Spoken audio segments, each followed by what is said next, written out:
Hello and welcome to my channel. Go ahead, hit the like, hit the share, subscribe if you haven't already. Let's talk about this new thing and how I already knew Aaliyah's uncle was gonna slither on out the crevices with some new news.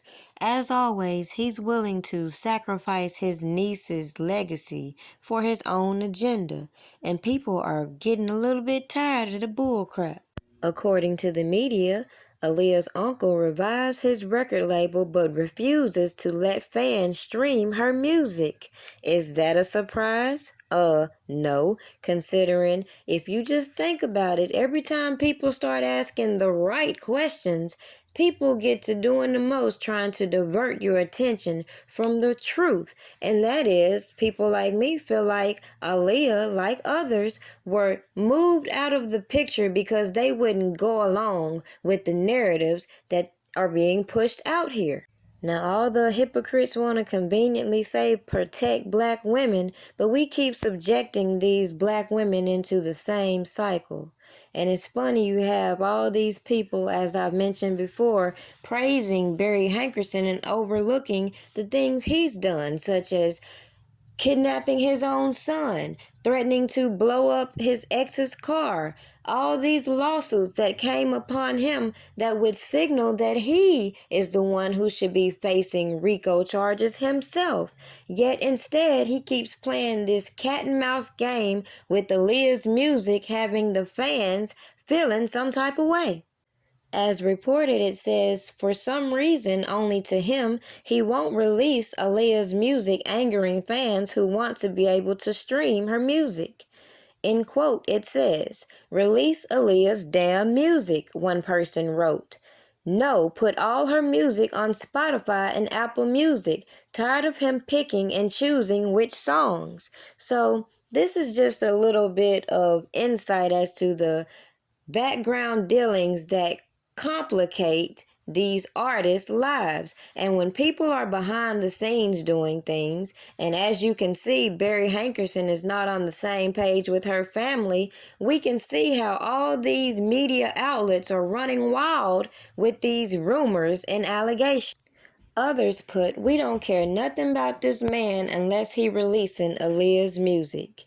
It's so interesting that when you look at this case against Robert Kelly and you notice that even with all these new motions put in and how the media wants to make light of all the information put in all these documents, people should be just looking like, why isn't her uncle being called into the courtroom? Why aren't these people looking at her mother, who is still here, to testify? She's already publicly denounced this docuseries and anything associated with these estates, still trying to profit off of her daughter. But we all know the answers to these questions, just like they won't call into question this reverend that allegedly married him, the witnesses that were at this alleged wedding, and even this official that was allegedly bribed. Because we're not trying to get to the truth. We're only going to keep spinning these narratives using people who will go along with the narratives already put out there.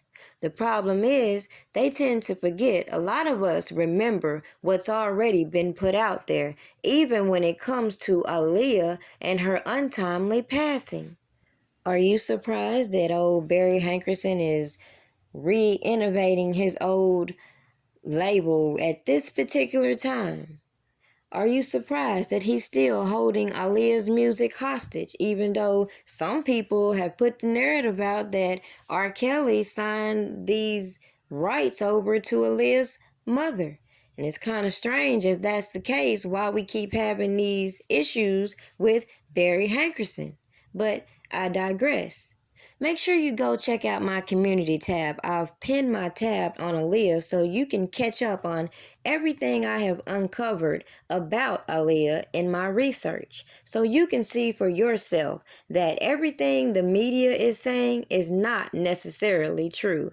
And clearly, they like to run with the juicy headlines instead of giving you the truth.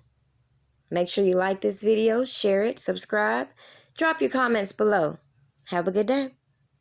Just a quick reminder, make sure you go and check out my site, www.pdpastries, for all your pastry needs. I do ship, and you can send your payments through Cash App. All contributions to my food truck is always open. Cookie, I'm a cookie monster. Break your back, crack it open like a lobster.